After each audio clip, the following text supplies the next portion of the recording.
Today we are talking about worship in Seventh-day Adventist.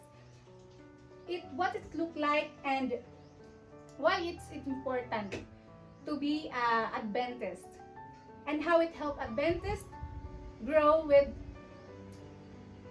their closer to our God. We'll learn about the Sabbath, or ahira ginsisiring nga pagsamba kada Sabado. During hanira samba, kung anon may nanabo nga nanira services haira church, nga we learn about their music and how Bible to be part of their worship. So now, let's dive in and learn more about how Adventists worship. So yan na, ang makakaupod ko, si Brother Antonio R. Ortega Jr. with his sister, Miss Evelyn Hapon. So, paano po nag-start nga aghat kamo hin religious na Seventh-day Adventist? Okay. Thank you. Salamat. Maupay nga ito. Ma'am, hani mo pag-interview amon. Kaupod ko si Sister Bilin. Una ito na amon sisering of church sa pagtuo nga na espiritual nga aspito ang Seventh-day Adventist usa nga religious nga nagakamay adahin paglaom hakamatuoran hadida ha Bible kun aton kikitaon ang Bible ug babasahon nga nasa ring dida ha Mateo una 2 Timoteo 3:16 nga usa ka importante nga basahon ang Biblia hangatan nga mga tao adi hindi da nagakamay adahin una iton salvation kaluwasan ang kada tagsa kasi ito dila kami nga na-convert ang Seventh-day Adventist Church. Kakali ko kasi stabilin ang kasumpay ito mga pamakianan ni Ma'am. Sige, kadilan sa stabilin. Kuan kasi ang Seventh-day Adventist o sa liwat nga nagpamatuod nga anyar nga Seventh-day Adventist nag-uulatan second coming ang Ginoo. Kasi ito ang kuan ang Seventh-day Adventist liwat. Ano to na urahan sinurat ni Ellen G. White ang mga Seventh-day Adventist ano to nag-uulat sa second coming ang Ginoo. Bali, anak ko kasi nabatian na ang Seventh-day Adventist, ang ira pagsamba or ang ira pagsabat is on Saturday, Sabado. So, gintatawag iton kamo nga Sabadista. So, paano naging Sabado ang iyo pagsamba? Okay, Ma'am. Sa kasusumpay ko itong ay mga pamakiana ang Seventh-day Adventist mabasahon ta Exodo 28. Ikaapat nga sugo nga nasa rin nila remember the Sabbath day it become ito ulit usa ito nila nga among gintutuuhan nga kung atong babasahon kung iting kayong tang Biblia kasi ito diyan ikapat ka sugo han aton makagarahom nga Dios nga ginhatag didto kan Moises ha panahon nga Moises gintawag ngadto ha bukid sa Sinai kasi ito nila at ikaapat nga sugo hinumduman mo at adlaw na iparaway ay usa ito nga tigaman nga ng tao ngadtong Dios nga iya makatawhan amo an asa ito dida nga nagkamay-ada kami hin kaaghat kami nga mga taga barangay Aurora nga mag-convert the Seventh-day Adventist ang era ginhatag amo dinhi nga usa nga crusade kung dira ko nagsasayok bidhadton September usa kami nga na-convert September 2022 naging kaupod ko ang mga 23 kami hadto dira ko nagsasayok kay usa ito dida nga usa ka importante itong tao itong kaluwasan diri kita nasa ringat diri nga tanan diri maluluwas pero kung atong kikitao ng Biblia didaha Juan 14:15 nasa rin kung nahigugma ka mga akon tumana niyon akon mga sugo usa ito didahan kami nagtuman ang kaburuton ng Dios kay ang Dios diri la kay kita ito hiyaan maghahatag kasukuan niya tataw pero kita kinahanglan kita liwat pagtuman haniya kasugan usa nga kondisyonal kung higugma kamuha akon tumanan yun akon mga sugo. Asi ito nga na-convert kami. Labi na kami din kami nga mga active.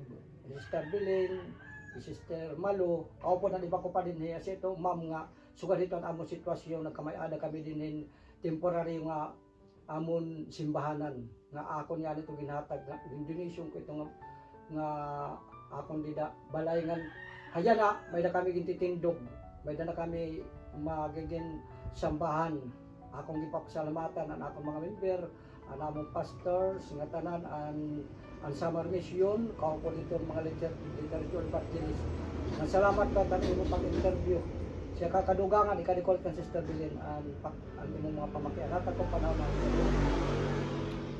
Ikaw po, Sister Evelyn, ano po ba ang iyo pag sabat? Kaya ano po na hinga tuwing Sabado? Ay, ano, sabat kung di mo upang talagang Biblia, amo ko talaga ito ang lagay papagulay. Unong kadlaw, trabaho ka, pagka kapito ka na, mapahuway ka mo. Sa hindi mapahuway ka, kung iani ka mo na simbahan, magpahuway, magsambakaan, pagkakaligaw ako, para kay simpa niya, sa usa ka simana, usa ko na niya ginaaraw, amo ito nga adel papahulay, amo ito nga adi kami dito sa simbahan, pagkulog, simba kasi kami dito, amo ito ka nga adel papahulay. So, niyo pag sabat sa Saturday, mga ano po ba ito ng mga activities nga iyo ginihimo adto sa iyo simbahan? Nagbabasa kami Bible, nagsisharing kami, nag-aampo, ga-awit, naghihimaya kami ang tubangan ng Ginoo. Ano yung po mga music or ano yung play as music prayer to God? Ano po ba ito niya? May rules gihapon? Okay ma'am, may dahil ito ma'am, kung ha-rolls, kita namon itong amon rolls. Itong alas 8:30, nagkakamay-ada kaming katitirok, tapos nagkakamay-ada kami mga religious song. Usa ito nga importante, kay sumala di mga salmos, di kan Santo David. Hani ang mga pag-ampo na kada itong pag-awit, tapos kung ano mga tukar, kung ano nga mga music, salit din susubahan si Seventh Adventist. Dida nakikita Biblia. Gina-apply luwat nga dinamon nga dahil pag-awit, pagsamba nga sa Dios. Kayo sa itong importante para itong pagsamba itong usa nga tawo nga para makagdayaw, makaghimaya nga atong buhi nga Dios nga amon ginaaalagaran nga Dios. Ang buhi nga Dios ni Moises, Dios ni Abraham, Dios nimo, Dios ang mga Dios. Amo ito na among ginaalagad nga Dios. Magsuga dito namon. Bali kung kini naging religious po, brother and sister Evelyn. Paano po iyan naging way o naging paraan para maging close kamuhan Ginoo? Paano iyan naging part niyo everyday living? Ano yung naging religious yan? Okay, ako mabaton. Susunod si Sister Bilin. Sumala itong pagin suo kita para kita ibarong tanan kabugusan barangay Aurora. Ako nila ka interview manggod ini. Itong pag-ampo, direla ito kay nag-ampo kita. Pero kung kikitaon naton it Biblia, hasumala sinurat ni San Pablo ngadto ha 1 Tesalonica 5:17 nga iton maging suo kita iton pag-ampo amo iton maging suo kita iton aton iton Ginoo amo iton permi nga pag-ampo ngadto Ginoo. Kasi iton usa nga relasyon nga maging marig-on kita iton aton pagtuo. Kay siring pa nila Juan 15:5 without me you can do nothing na sing Ginoong Hesus. Waray naton mahimo kung kamila kung kita kung ikaw la. Bisan nga nito yung pag-aram ma'am. Inanglan may danaton spiritual pakigsumpay pakigdugtong at Ginoo usa ito dida. Bisan nga ni ako nag-usahan kita akong panimalay. Dire wari ko kaupod pero ang Ginoo naglalaom ako. Basta magpaubos la kita aton kalugaringon karawaton kala accept la kita. Kali siya nga ni pagkataw buhat mata ko nakampa pag Ginoo buli ako. Ay diri ini namon kahit Aurora. Hain mo guni ni pagburutan. Kasi ito nga sugad dito among pagtuo nga nag-convince kami. Kay diri kami nagtasaring ang Katoliko diri kay puro kita mag-upay. Pero kung kikitaon naton ang Biblia, nasa inggo diya kun haygog makamuha akon tumanan nun akong mga sugo. Simple la. Ma'am, sugad la ito. Ikali ko kan Sister Bilin ang pagsumpay watan mga maging marig-on, maging klaro kamo nga kami na-convince kami ang Adventist. So dito yung among pagtuo, so dito nga spiritual nga espiritu itong pagkinabuhi, hantaw usa ito dida nga guide, hamatag adlaw nga pagkinabuhi. Amo ang pag-ampo, sharing pa nimo kanina, waray na gud mga lain nga magiging epektibo atong pagkinabuhi. Waray man gud iba ang Ginoo. Kaya na kung kikitaon naton it kalibutan, kikitaon naton baga medyo damo na itong mga balita. Kung kikitaon naton it balita, di ba itong mga apo gindirip na itong lula. Itong tatay gindirip itong anak. Usa ito din nga usa ito nga way aspito nga kinanglan may nakita closeness nga ka relasyon niya to Ginoo itong spiritual nga pagtuo iton atong makagaram nga buhi nga Dios nga atong gitutuuhan nga atong ginalagaran. Usa ito dida nga ako akon magiging message yun nga ka udtohon na mo pag-interview mo nga dot kan Sister Evelyn kada ko sa iya. Uwan po sa liwat nga way para kalat may para ni kang Ginoo. Ang primero ko na ito mag-istorya kang Ginoo pinaagya balaan nga Biblia. Amen. Kasi ang Biblia kasi amo tong pulong ang Ginoo. Mas nga nga magbasa kang Biblia para lang Ginoo bagan ari na tayo luwat ang istorya kang Biblia. Ang Biblia kasi kuan kasi itong mga pulong ang Ginoo ba. Magbasa ka ito, mas maaari ka na ito. Ika nga ni nakasagutan pulong Ginoo.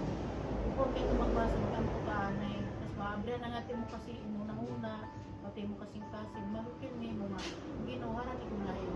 Sa nga way nga, maharani kang Ginoo pag-ampo nga yung pagbasa ng Biblia. Ang makupat. So maupay ngayon nga ang Seventh Adventist na hirap pagtuo is na sinisiring ang Ginoo nga without me you do nothing.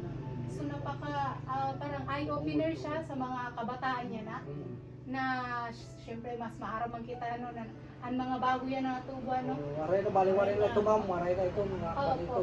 Opo. Dili kita nga tanan nasir kita kasahit. May maghihapon mga respetado nga kabataan pero kaurugan gud niya kung atong gud kikitaw natong obserbaran ang bisan pa din na barangay aron kung kikitaw natong kaurugan na gud. Di kita na sing asahid ha. Usa ito din ba nga sukat dito nga sistema. So curriculum ni may baroan kung ano po ang iyo paraan or ang iyo wayhan yan na nga generation. Kasi yan na nga generation is parang makuri na ira tumuo or tumuod ang atong Ginoo tungod nga ni nga high-tech na. Cellphone na lang ira atubang. So paano po naton may aghat ang mga new generation niya na kabataan po? Ano po ba niyo may hatag nga advice sa mga kabataan niya?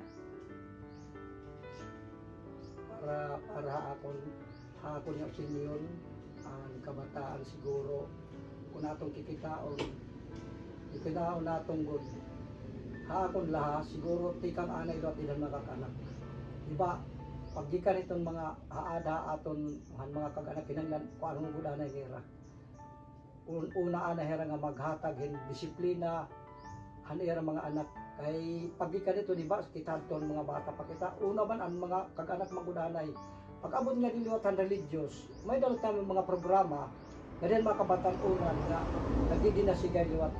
May lain na ang programa, lain ang mga kabataan-unan. Siguro na lang, siguro kay makusugod itong mga pagsulay, itong kalibutan, kalibutan, kamanggod kung atong ikitaon, makusugod itong baga, kuhanhat yawa, kay duhamanggod din ang yawa nga, espirituhan yawa, nga espirituhan Ginoo. Pero kung dili kahit itong Ginoo, usa nga kasiguraduhan itong mga estudyante nga nasa rin ako nga successful gani yung pag-eskwela. Sirin kay ano, kung magkikita kitong Biblia, magbabasa ka, ay nadlaw-adlaw nga niga-apply mo imong kalugaringon, nga imong ikikinabuhi. Siguro waray ruaduha nga ini nga mga kabataan waray ini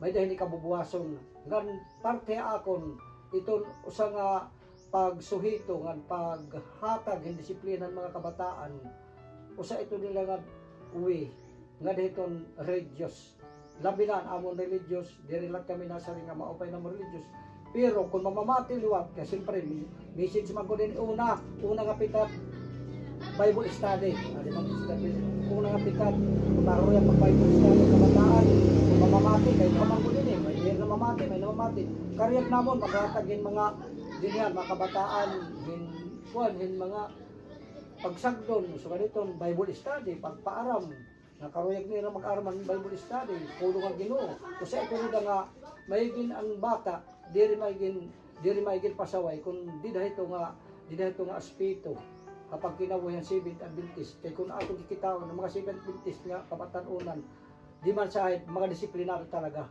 may da mga disiplina, diri man sa kita nga tanan, pero may dagod. Bisa na ito mga diri nas 100% pero may dagod kahadlok ang Ginoo. Sugad dito ang akon opinion.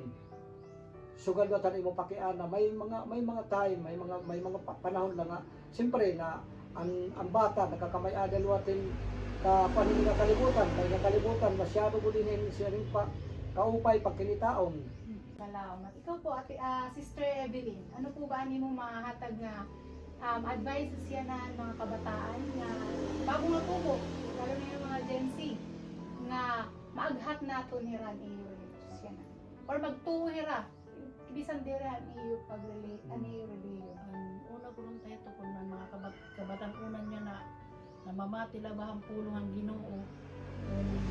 Natangkot na ba yun ang mga spiritual ba nga mga batanon, so daan mo ng mga Adventista, may daw man kami gintatawag nga mga youth. Ito nga mga pampura tila mga youth, may daw tiragin o mga batanon, by step unta tira kung namamatila, maupay unta, pero yan na kay kabataan, puro malong mga gadget ako talaga, puro la cellphone, pag ininkin, waray na ang kabatayan, hindi rin na ba na hinginanuhan pulong ang Ginoo kay puro naman la ito nga cellphone. Sa nagulat na makuri niya na ang kumatao. Hindi naman talaga ng mga Adventista nga kuan bahira kay may mga Adventista nga di na mamati ba. Nagawas ni dira di hakuan. Nagawas ang latig. Oo, nagawas na kalibutan. Ami to na diri nga dingatan. Pero mas maupay kung ta kung mamati ran pulong ang Ginoo kay di na ko tira mga kakuan. Damo nga salamat kung iyong ihatag nga advices para nato niya na kabataan. And nagpapasalamat yun ako magitaga na yung chance nga ma-interview pa mo yan mga kulok. And lalo na sa aton honorable kagawad Antonio R. Ortega Jr. Nga sugad lathay mo Sister Evelyn Hapon. Thank you, salamat yan nga kulok. Thank you. Welcome, you're welcome, ma'am. Salamat Welcome, interview. Salamat na tani pagtapod haamon ang mga Seventh Adventist religion. Thank you. Kasi na curious lang ito na kayo Sabado, 7th day Advent. Kay ungo dito ma'am, tama ito ang imo. Thank you for watching. As a student, learning about Seventh-day Adventist religion has been an eye-opening and meaningful experience. Before this, anak ko lang maaram is Seventh-day Adventist. Dira ko maaraman ira belief, ira worshiping, ira values na ginimo. Pero after interviewing an usa nga miyembrohan an ira church, I gain much deeper understanding of their belief and values. One thing an nakatcha na akong attention is an ira pagsabat every Saturday, which is an ira belief is seventh day of the week is the rest day. Itong nga rest day is for God, which is dito ra nagsasabat itong adlaw nga gisisering nga Saturday. May daralapin kaya may daliwat term na ginsisignan nila o hiraan terms na an pagkakilanlan hera is Sabadista kasi an era pagsamba is Saturday, which is in our world Sunday and recognized talaga nga pagsamba pero haira is Saturday, which is interesting kasi they are following their rules as a Sabadista. Ngan, most of all, akong parang natouch liwatan akong heart is an era sinisiring na second coming of God. Asyan era paniniwala na an era pagsamba in every Saturday, they're always looking forward na someday mabalik gihapon sa ato ng Ginoo. There is a second coming of God. Nga itong nga pagtuo nira is reminded me on how powerful faith can be. Nga ang faith naton by God or with God on how we shape us or on how we look forward. This experience taught me not only Seventh-day Adventist, pero pati importansya ang pagiging open-minded nga and understandable nato ng kada tagsa or ang difference nato ng every religious. Nibaruan ko na mahalaga lagi hapon ang pagkakaintindihang kada tagsa or pagkaka-diferensya han kada religious ngan maghatag yung respeto ngan it made me more curious ngan reflection of my own belief.